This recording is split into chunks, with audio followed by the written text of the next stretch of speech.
think the run in the second half was, we cut it to 4 or 5, I can't remember. 4. It was 4. We cut it to 4 early in the second half, and then we had that stretch where they go on the big run that you're referring to. Other than that, I thought we really played well in the second half, and I thought the numbers said that. We held them to no offensive rebounds. We got, in our tallies that we keep, we got 8 of the 13 loose balls. We got 13 offensive rebounds, so I thought we were more aggressive.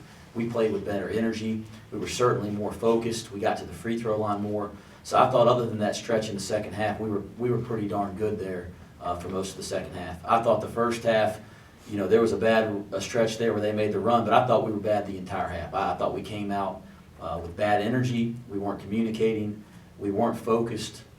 We just completely disregarded some of the things that we talked about in our game plan and our scouting report, and I was really frustrated. So certainly you look at runs and you say, man, that's the game, but to me it was really a tale of two different mentalities in the first half and the second half for our team.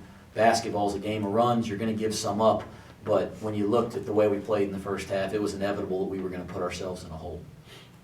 RJ's been fantastic, guys, and I just said it on the radio.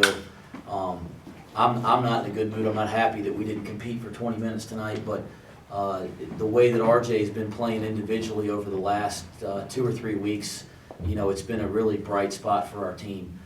It's good to see that he's getting the numbers, you know, in the scoring column. Certainly, he's been getting the numbers on defensive rebounding all year. He's just getting a little bit more minutes, so the numbers are really starting to elevate with his minutes on the rebounding column. But what he's really brought us, it's not on the stat sheet, is a presence around the basket. He really has defensively when people go down the lane. He can bother shots. He steps up. He's even taken some charges for us. So he's given us a big boost defensively, and that's why we've been playing him down the stretch in games is the defensive energy and defensive presence he's been giving us. And it's just good to see a guy that's come in and worked really, really hard to change his body to see some of those results. So I'm really pleased with his development. But he knows this as well as I do, and he's got a long, long way to go. And we're not going to ever be happy until our team's winning games when he's playing well. Matt and I have talked about it, and you know, I think we're both looking at our non-conference schedules moving forward, and it certainly is a good rivalry game. It's not much of a rivalry here recently because they've dominated.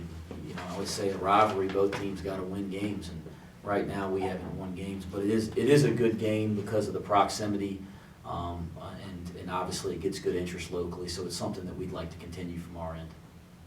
I think we got to play with a little bit more anger, and I mean that in a good way. I mean, we got to play the way we play when we're down in the second half for 40 minutes, and we got to be that focused. We got to play that hard, and we got to play with our backs in the corner when it's 0-0 and there's 20 minutes in the first half and the ball goes up to tip.